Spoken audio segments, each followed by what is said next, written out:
آج ہم ایک مختصر مگر کافی گہری تحریر ہے فاتح بننے کا حوصلہ، اس سے ایک نقطے پہ بات کر رہے ہیں۔ اس میں ایک جملہ ہے جو واقعی سوچنے پر مجبور کرتا ہے۔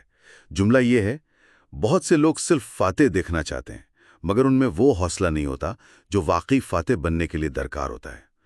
تو یہ جو خیال ہے نا کہ صرف فاتح نظر آنے کی خواہش اور دوسری طرف وہ اصل ہمت یا حوصلہ جو فتح کے لیے چاہیے، ان میں ایک فرق ہے۔ یہ کافی دلچسپ بات ہے۔ آئیے ذرا اس فرق کو سمجھتے ہیں۔ یہ تضاد اتنا اہم کیوں ہے؟ یعنی صرف دکھنا اور اصل میں ہونا۔ جی، یہ بہت بنیادی نقطہ ہے، اور یہ انسانی فطرت اور جو معاشرتی دباؤ ہوتے ہیں نا، دونوں پر روشنی ڈالتا ہے۔ جب ہم کہتے ہیں کہ لوگ فاتح دکھنا چاہتے ہیں تو مطلب وہ کامیابی کی جو ظاہری نشانیاں ہیں، جیسے کوئی رتبہ، پہچان یا بس دوسروں کی تعریف، اس کے پیچھے بھاگ رہے ہوتے ہیں۔ یہ ایک آپ کہہ لیں باہر کی تصویر ہے، لیکن اس کے مقابل میں وہ حوصلہ جس کا ذکر ہے وہ تو ایک اندرونی کیفیت ہے۔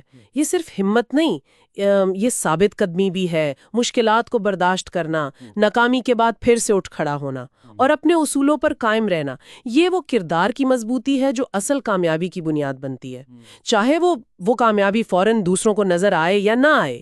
یہ صرف خواہش سے بہت آگے کی چیز ہے۔ اچھا، یعنی آپ کہہ رہی ہیں کہ ایک طرف تو بس سماجی منظوری کی خواہش ہے اور دوسری طرف کردار کی وہ اندرونی پختگی۔ جی بالکل۔ لیکن اکثر ایسا نہیں ہوتا کہ لوگ اسی ظاہری چمک دمک کو اصل کامیابی سمجھ لیتے ہیں؟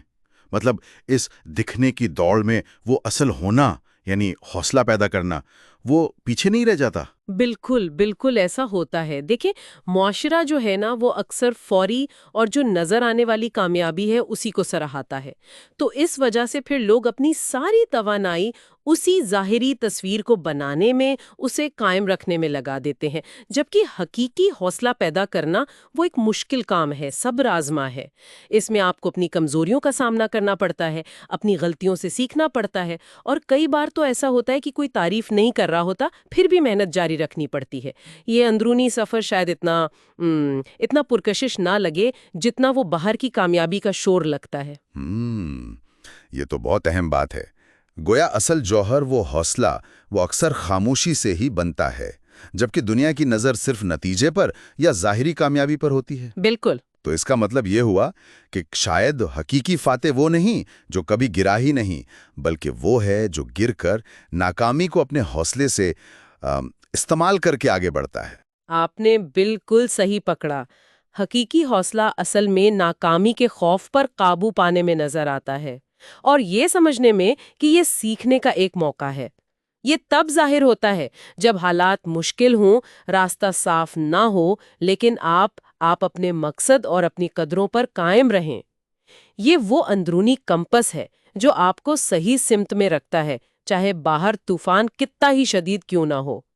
جو صرف فاتح دکھنا چاہتا ہے نا، وہ شاید پہلی بڑی ناکامی پر ہی ہمت ہار جائے، لیکن جو باحوصلہ شخص ہے وہ اسے ایک سبق سمجھ کر آگے بڑھے گا۔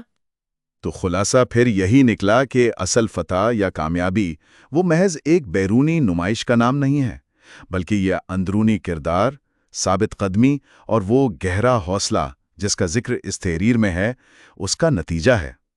اصل اہمیت اسی اندرونی قوت کی ہے، صرف باہر کی پہچان کی نہیں۔